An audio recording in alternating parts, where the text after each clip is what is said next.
Well, happy 4th of July, everybody. We're out here back on the 1940 Ford that was brought to us about a week ago, I think, maybe 2 weeks ago. I did a quick video on introduction of it. It's from a local couple here in town, and it's a really nice car. Just to recap, it's a 1940 Ford all steel with a custom chassis. Came from California, and it's been built very nicely. The reason why it was here is because the gentleman that owns it went through several, basically he thought it was the fuel injection system. It has a FiTech fuel injection system. It's ironic I'm wearing a Holley shirt, but I've installed FiTech systems before and I really never had any problem. I followed the instructions exactly to what they said to do, and they worked out perfectly. I've installed maybe 3 or 4 of those units, but I didn't have any issues. I prefer the Holley Sniper. I think it has a lot more support from Holley. I've had a few issues with them that I got resolved because Holley has such outstanding customer support, at least for me. So, moving on, we isolated this thing down to a couple things that we noticed when this thing was built. There were some things that they didn't really follow the instructions, I don't think, probably because of the way the fuel tank's made. But the customer went through 2 fuel pumps on this car. And if you come and look,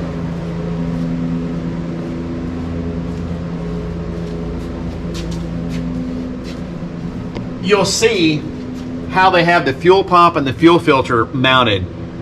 Basically, they are right next to the tank, and that's what FiTech wants you to do. But if you use an externally mounted fuel pump, I don't care if it's FiTech, Holley, Aeromotive, whatever, it needs to be below the outlet of the tank so it can be gravity fed. Now, with that being said, let me tell you what we ran into and what we found with this, and come back over to our few parts. What we found is the customer went through 2 of these fuel pumps. I have never seen this brand until I found it on Amazon and I think eBay. Now let me show you how similar it looks to this FiTech. This one says FiTech on it. Now let me tell you what we did. It just so happened, we didn't want to just start throwing parts at this thing, but it just so happened, I wasn't going to just buy a 3rd pump and put it on here and it only lasts for maybe, 30 minutes. The customer complained that he had put a new one of these on there and he drove it for, I believe, 27 minutes and it went out. When we got the car here, it made a hellacious noise. I think everybody knows what these pumps sound like, any electric fuel pump, when they start going out. It sounds like it's a blender. It's like it's grinding inside. It's horrible. I just happened to go by our engine test stand, and our engine test stand is set up to run both carburetors and EFI. My good friend down in Texas named Brian Smith, who we get our push rods through, he actually went and retrofitted our engine test stand for an EFI system, and he actually ended up using this pump, this exact pump, this FiTech pump, and he used the proper filters. We have ran, I can't tell you how many engines with EFI. I think I had him do this probably 2 or 3 years ago, and it has ran flawlessly. And to be honest with you, it's not even below my fuel cell on the test stand, but it is next to it. But he also bought the proper filters for it that FiTech tells you to use. It's a 100 micron pre-filter and a 30 micron post-filter between the pump and the throttle body unit. So I have the tank, and what you see on there right now that we've got, after we removed the customer's 2nd pump, Rust's TV NABC, we put this exact pump that actually has been in service on our test stand for the last 3 years. So I can guarantee you it has hours of runtime on it. We put this pump on and we used our filter, and sure enough, this thing fired right up and you couldn't even hear this pump. Could not hear it at all. It was silent. I thought, well, Okay, it's running fine, idling and everything, but it needs to sit here and run for a while. You know how these things go. They'll be good for a while, but once they get hot.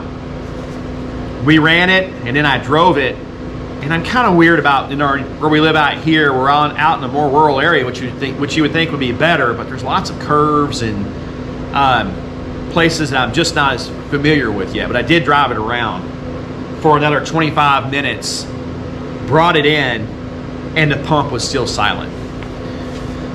So, with that being said, we ran it some more, and it just never missed a beat. What I did notice, and I'll show you in a moment, I have a gauge on the inlet side on the FiTech to check the fuel pressure.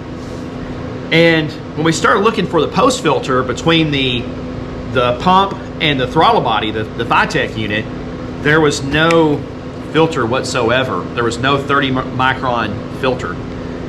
And I looked at my gauge, the gauge actually showed 80 PSI. So my thinking right now, we're gonna check it once we get it on, but I'm thinking that because we had just free flow between the pump and the throttle body, we had an extra 20 PSI, which is too much. It needs to be between 58 and 62 PSI, just like a Holley Sniper. So reached out to Summit, and we bought a new FiTech fuel pump, just like what we have on our test stand. Comes with all the fittings and everything. We're gonna install this. We bought a FiTech. I have no idea what they had on there. They had a filter on here, but I don't know if it was 100 micron, 50 micron. There were no stampings on it whatsoever. It did have a dirty filter. So we're gonna install the actual FiTech pre-filter, which is 100 microns.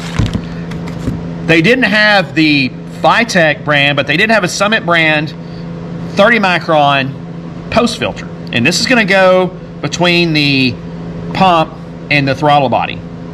So we're pretty certain as of now that we've got our our fuel delivery issue solved. Now I will say, and I've already spoken to the customer, he's going to need to have, and my suggestion is to have a bracket made to lower the pump and the filter from that outlet. I don't really have the stuff to fabricate that bracket, but there's plenty of people around here that can. I'm sure he'll find somebody that can do that. And if they can fabricate the bracket, I just don't have time to do that kind of stuff. We usually deal with, mostly 60s, 70s muscle cars. We love dealing with these. It's just when you get into a really custom car, there's a lot of things that you have to custom fabricate. So could I make one? Yes, I could. It's just we have so many projects that are going on. I have to keep things moving. So with that being said, the other thing that he complained about, and that's something that wasn't right, was whoever built the engine. It's a 383 small block Chevy. It's been nicely put together. It sounds really good.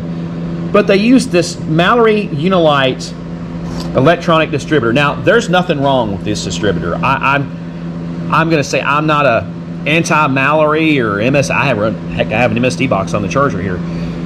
I'm not saying this is bad, but this is set up for a ballast resistor. And as you know, any of you guys that run ballast resistors, it's going to drop the voltage down from 12 or 13 down to about 8. The FiTech doesn't like that, neither does a Holley. It needs to have 12 volts cranking and running.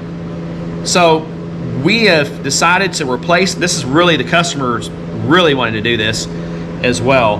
We're going to clean things up. We pulled our our Mallory distributor that also has the ballast resistor and a Mallory coil. And we're going to upgrade it to the Pertronix flamethrower. It's just a 2-wire distributor. And I use these exclusively almost all of the time on all of our engine builds. These things clean, I use them on Mopars, Fords, Chevys, Pontiacs, Oldsmobiles. They look stock, you have the factory cap, but they're just so simple. Now let me say something about this Pertronix. There are certain people on YouTube, and I'm not going to sit here and tell you that I am the expert or end-all be-all, but there's some people on YouTube, one maybe somebody's uncle guy, they have nothing but bad things to say about these ignition systems. I see more people that have nothing but good things to say about them. I've installed these over the past, I would say, 6 to 8 years on our customers' rides, and they're driving these cars across the country, and they've yet to have an issue with one of these. So be careful what you watch when you hear people, just like on a Sniper, a FiTech, a Holley carburetor, an Edelbrock carburetor, when people are doing nothing but saying bad things about them. I'm just going to tell you, most of the time it's because A, they don't know how to use a vacuum gauge or a timing light, or they don't know how to hook the thing up properly like the instructions say. That same guy wants to say really bad things about throttle body injection or fuel injection. You know, if you want to run your carburetor and points and condenser, and there are times that you need to do that, especially for a factory numbers matching car, like say a muscle car, like a 442, a GTO, and it's all original, or a Chevelle, or a Roadrunner. Hey, I agree with that. I'm not going to tell you to just go ahead and do this, but for reliability and for starting and for improvement, this is just such a nice improvement on anything. So we're about to get started. We're about to remove my fuel pump that goes to my test stand, back onto the test stand and with my filter, and we're about to reinstall the FiTech fuel pump and the FiTech fuel filters. And then if anybody's ever seen this brand, if you've ever seen this and you've had good luck with it, please let me know. It may be good for a transfer pump, I don't know, but I'm worried it may have grinding shavings inside. So it sounds horrible. And this thing probably only has, I think, maybe 5 minutes of time on it. So we're about to get started, and we're about to move on. Well, folks, that's it. That's a wrap. We got our 1940 Ford running like a fine old machine now. So we've started off with replacing some kind of Amazon fuel pump. I don't know what it is, but it looks just like the FiTech, but it's a lot angrier. So we replace that with a FiTech fuel pump. It's as quiet as it can be. I've been driving this car around now for a while, and it's just as quiet as it can be, and it maintains fuel pressure, doesn't miss a beat. One tool I want to talk about, if you got an EFI system and you need to just troubleshoot your fuel system, make sure that you've got the proper fuel pressure. I just bought the gauge style, basically adapter. This is a -6 male to female, and it's got a gauge port for a fuel pressure gauge. It's liquid filled. This tells me if I've got proper fuel pressure, and that ends the discussion, right? There's no guessing about it. The Sniper ones like I have on my Charger, one of the only things that was an issue on that when I had that, I did have the fuel pressure regulator. It's like a diaphragm, and it's very, very susceptible to, I think inside the earlier Snipers, they had whatever it was that they coated them with would go in and clog that thing up. So what I did on my Sniper is I just installed an external fuel pressure regulator. Made it really easy, and it solved all my problems. The Sniper 2 has an external fuel pressure regulator. That's one of the great things they did with it. Otherwise, the Sniper's great. There's people still have the original style fuel pressure regulator on them, and they work great. So once we got our FiTech fuel pump on, we established that we had great fuel pressure. We installed now our proper 30 micron post filter between the pump and the FiTech TBI, and now our fuel pressure is back where it needs to be. It maintains a rock solid 60 pounds of fuel pressure, right dead nuts in the middle between 58 and 62. Couldn't be better.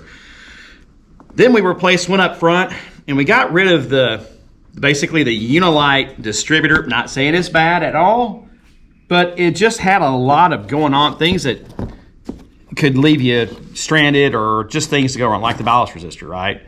This is the ballast resistor that it had. This was a circuit protector. The customer told us he paid $150 or $175 for this. This was supposed to keep it from blowing out the module. I don't know. They must have had issues going on. All we did, we took our Pertronix, took the 12-volt source, hooked it right up, and it fired right up. I mean, it's just that easy on the Pertronix. So the Pertronix eliminated this, all things to go wrong. Now we've got full 12 volts to the coil, distributor. I don't know if any of this stuff could possibly cause RFI. I don't know, but it's running like a champ. So I did have to sneak up on the timing, but once timing was set and established, it just runs so well. We did a video the other day with it. So it's going to be 100 degrees out here today. We had to turn the AC off, opening the big doors up to pull cars out. So I hope everybody has a great 4th of July weekend. Again, our FiTech system is running great. Our Pertronix, our new Pertronix distributor, if you want to come over here and look at everything, everything's cleaned up. Got our wires and everything and conduit. It just made it much nicer. So again, the customer's going to be very happy. He's going to get in here and turn the key. He and his wife can go put the top down now, go on a ride. I just enjoyed riding around just now. But it's not my car, and I just got to be careful with all the other people out there. 4th of July, don't know how happy they are with the old suds, I guess. Everybody have a good day.